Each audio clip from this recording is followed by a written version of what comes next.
I'm Gary, president of Pacific Rigging Loft Incorporated.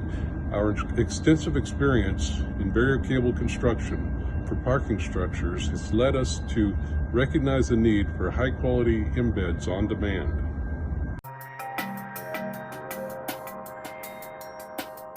Gas-shielded drawn arc stud welding passes a powerful electric current across the gap between the stud and the base material, creating an intensive amount of heat.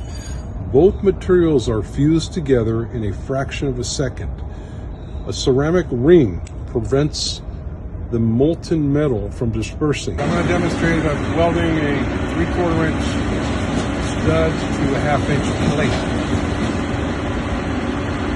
Press it down, get it straight. This method is fast and produces highly consistent results compared to traditional welding processes.